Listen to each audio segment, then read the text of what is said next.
Hello, my name is Amy Sturkey. I am a pediatric physical therapist, and I have 33 years of pediatric practice. And I am doing my series in which I answer questions that people have to ask me. So one of the questions that somebody asked me is, what do I do if I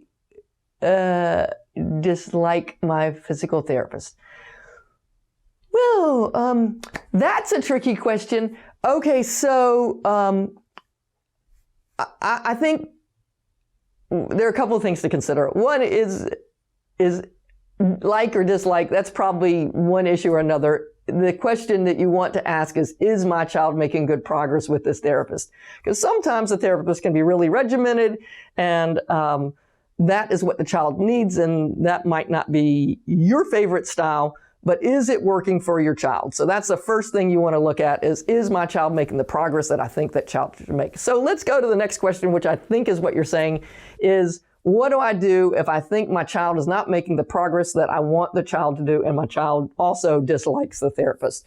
And as you think that's not positively influencing how the child is doing in therapy?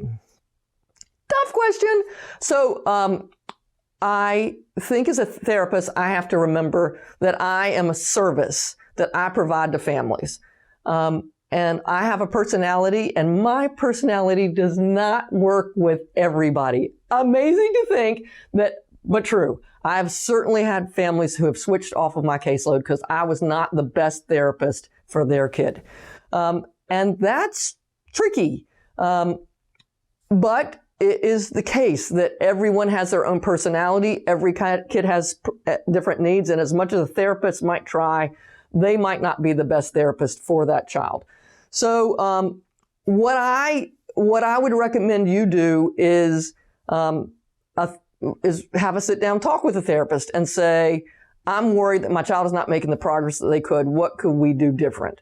And make recommendations about the things that you think. If that does not work and you truly need to switch therapists, then what you need to do is what I think you should do is when the next time the therapist goes on vacation or otherwise, I would start saying, I'd like to see someone else while you're gone, and make a recommendation of someone else.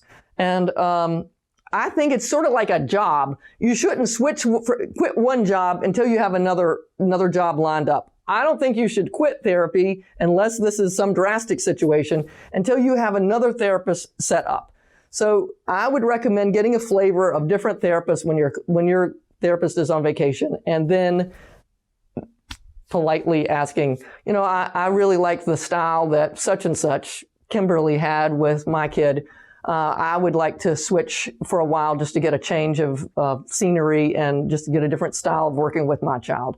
No therapist wants to hear that, but it is your job as a parent to be an advocate for your child, to decide who you think will do the best job getting the best progress for your child, because that's what we're all here for.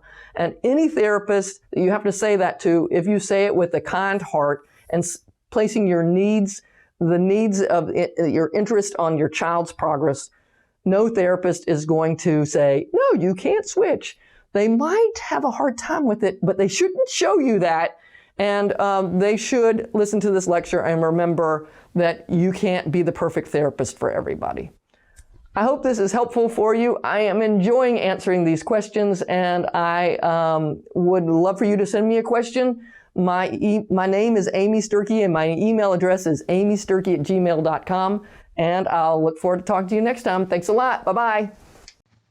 If you liked this video and would like to be notified by email when the next video comes out, click the subscribe button here and click the golden bell icon and ensure notifications are enabled on your account.